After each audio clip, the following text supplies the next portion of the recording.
A oficina número 7 traz para a gente sobre o varal de cordel.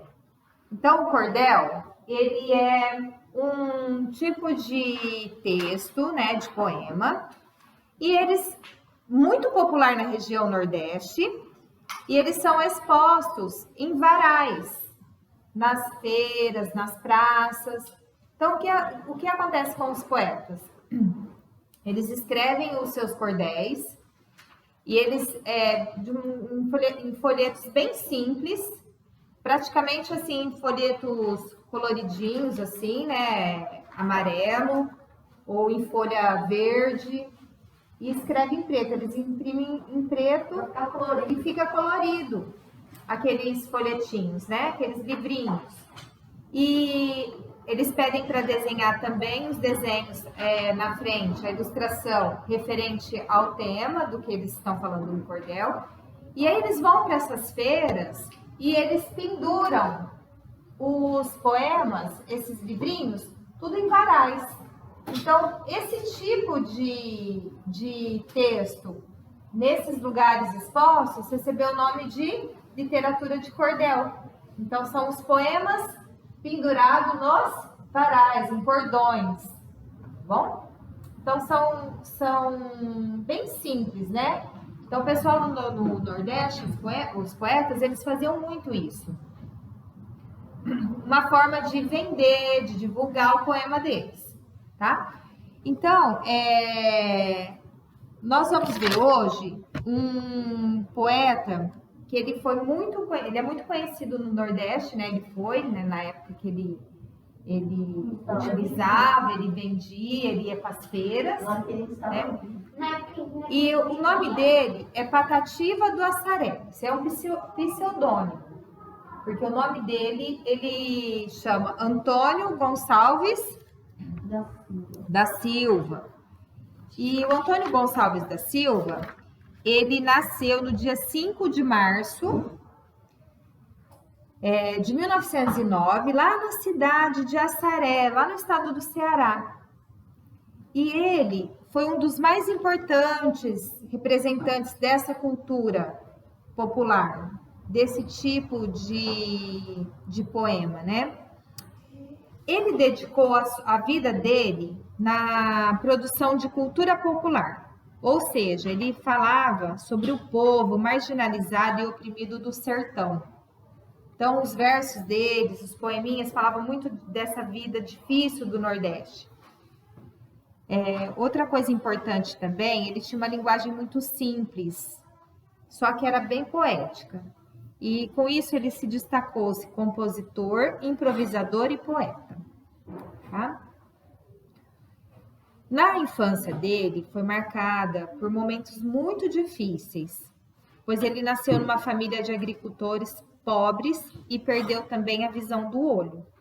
O pai dele morreu quando ele tinha apenas 8 anos de idade, e a partir desse momento ele teve que começar a ajudar a família, trabalhar, né, para ajudar a família no sustento.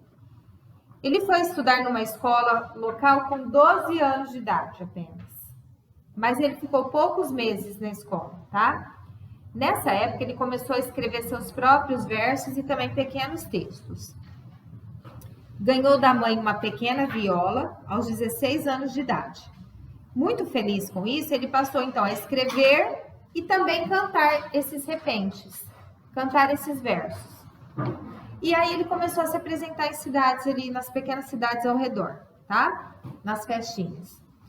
Ganhou o apelido de Patativa, porque lá na cidade dele, na região dele, é um pássaro, né?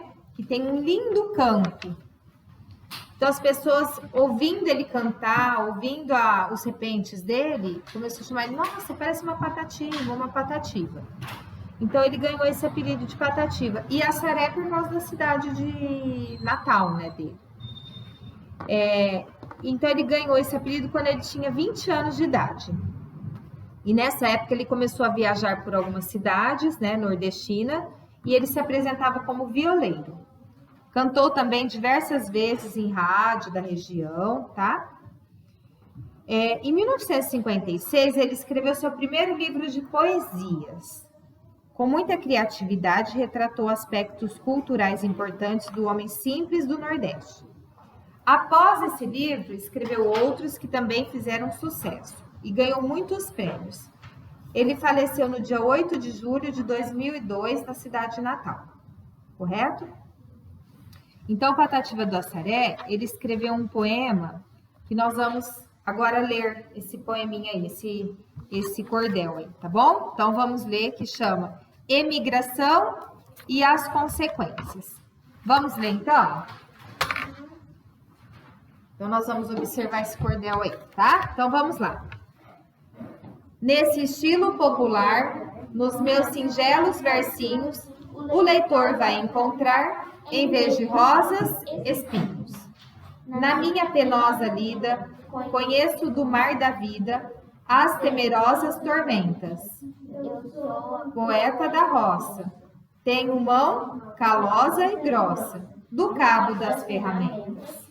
Por força da natureza, sou poeta nordestino, porém só conto a pobreza do meu mundo pequenino. Eu não sei contar as glórias, nem também conto as vitórias, do herói com seu brasão, nem o mar com suas águas, só sei contar as minhas mágoas e as mágoas do meu irmão. Meu bom Jesus Nazareno, pela vossa majestade, fazei que cada pequeno que vaga pela cidade tenha boa proteção, tenha, em vez de uma prisão, aquele medonho inferno que revolta e desconsola, bom consolo e boa escola, um lápis e um caderno. Gostaram do cordel? Então, esse cordel, nós vamos fazer algumas perguntinhas sobre ele, tá? Por exemplo, do que está falando esse cordel? Qual que é o tema dele? A sofrência do Nordeste, do povo do Nordeste, né? A vida sofrida dos nordestinos. Isso, a vida sofrida do nordestino. Será que ele viveu isso? Sim, né? Isso, e ele fala muito sobre isso, né? Sobre a vida dele sofrida, né? A outra perguntinha aí. Que tipo de texto que é esse aí mesmo? Que tipo de texto aí? É um poema o quê? É um poema? De cordel. De cordel. É um poema de cordel. É um cordel, a gente fala, né? Um cordel. Então, isso, porque é um estilo que ele, né? Que ele ia para essas feiras e pendurava esses poemas lá, tá? Nesse poeminha aí, outra coisa interessante que a gente vai ver aqui são os acrósticos, que são versos. Eles pegam uma palavra que é marcante, que é importante, né? Então, aqui no caso do Patativa, ele pôs o nome dele aqui, ó, Patativa. E aí ele monta uma estrofe, um poema, com as primeiras palavras. Então, é um recurso que eles usam bastante para falar sobre qualquer assunto que eles querem falar, mas esse, no caso, ele fala muito sobre o Nordeste, né? Então, aqui ele fez esse acróstico aqui, ó. Vamos ler? Então, tá. Então, aqui tem o nome dele, ó, Patativa, né? Então, vamos ler? Posso dizer que cantei aquilo que observei. Tenho certeza que dei a provada relação. Tudo é tristeza e amargura, inteligência e desventura. Veja, leitor, quanto é dura a seca no meu sertão. Então, esse acróstico aqui também, ele vai falar sobre o quê? Sertão. Sobre a vida difícil no sertão, né? Aí eu coloquei essa perguntinha aqui, ó. O que observa-se de diferente nesse poema? Então, nesse poema, o que a gente vê diferente? A gente vê diferente esse recurso que ele utilizou, né? Esse jeito diferente dele escrever, ó. Ele colocou uma palavra importante e da letra dessa palavra, ele formou os versos. Olha que legal, né? Diferente, não é? Ele podia ter feito com uma palavra Nordeste. Poderia colocar isso, ele poderia ter feito com outra palavra que ele achasse Sertão. importante. Sertão, Nordeste, né? Isso. Esse recurso, então, é chamado de acróstico, né? E também esse poema vai falar sobre a vida triste do sertão. Tá bom?